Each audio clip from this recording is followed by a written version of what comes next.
Clearing up the myths and untruths of network marketing, also known as MLM. This is the third video and it features the topics 11 through 15. Now, welcome. An article was posted on MSM.com with 25 MLM strategies that, cross the legal line. In other words, the article is trying to paint the negative picture. Now, having been in this industry for almost 50 years, I thought I would check it out and see what was being said because it's the false information on the internet that's causing problems and preventing others an opportunity to utilize this business opportunity and become successful. In this presentation, I'll list the topics 11 through 15, and then in the following three videos, the balance of topics through 25.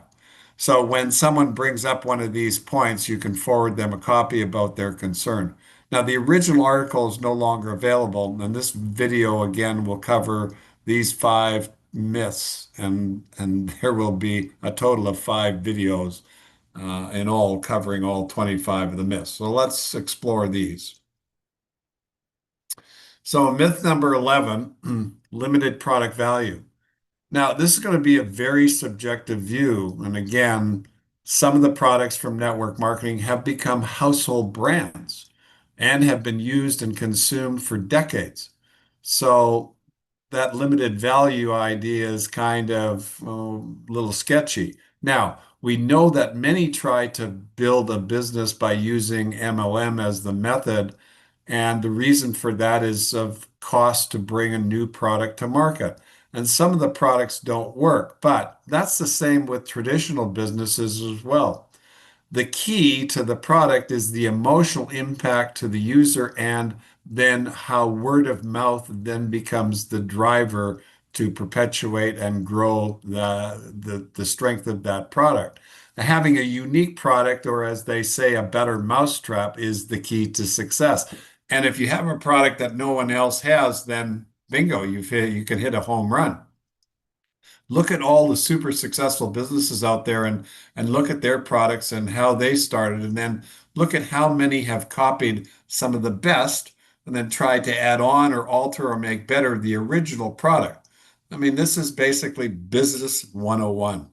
Now, in the entire world, there are plenty of products that have disappeared because their use and value was changed by better products. You want to evaluate the products you seek to represent, do your homework, and that will lead you to the right decisions for you. Myth number 12, complex compensation plans.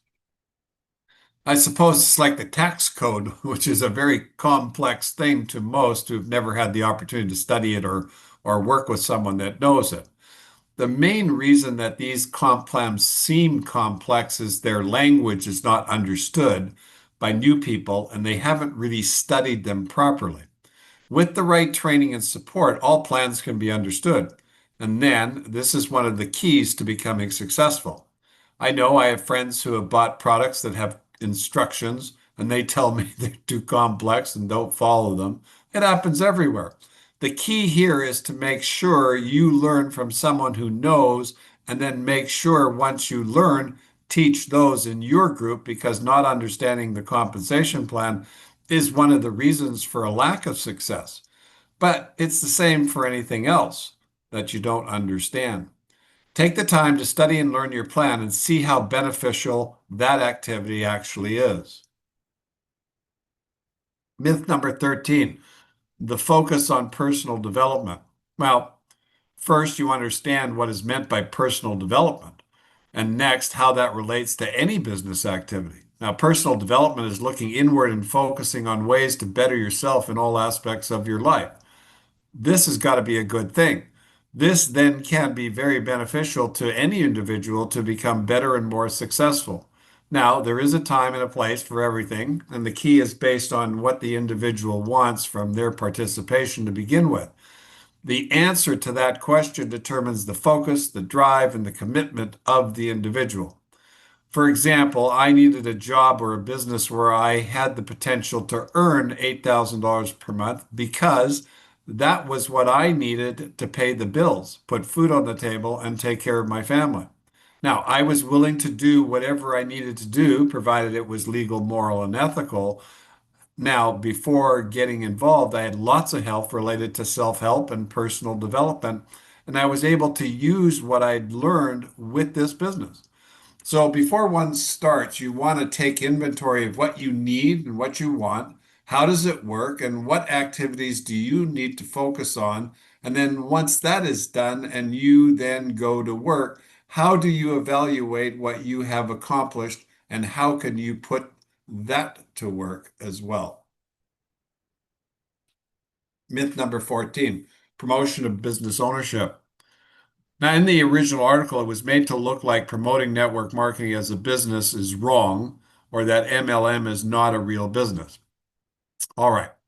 Now, I always classified what I did in network marketing as a business and backed that up by forming a corporation legally and then operating as such. Now, this approach was suggested by my legal counsel and agreed upon because of my experience and overall understanding of the pros and cons of doing such an activity.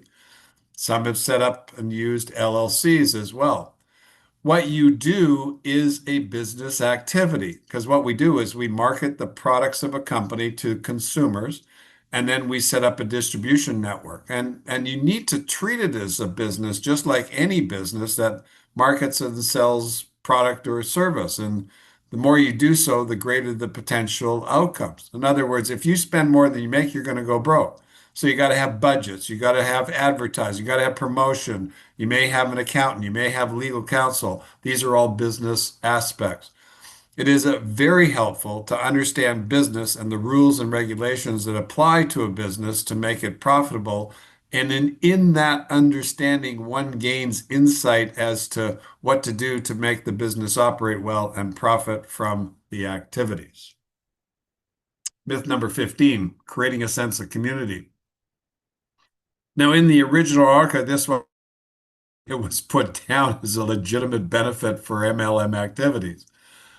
However, this is a very important aspect in today's economy, especially after COVID and how that isolated people. I would offer another term to describe the activity, and that would be the group. And this can be like family that you are creating. It becomes the success of the group that allows for the individual to become successful within the group. In MLM, it is very difficult to be successful if you don't create a group that agrees with you.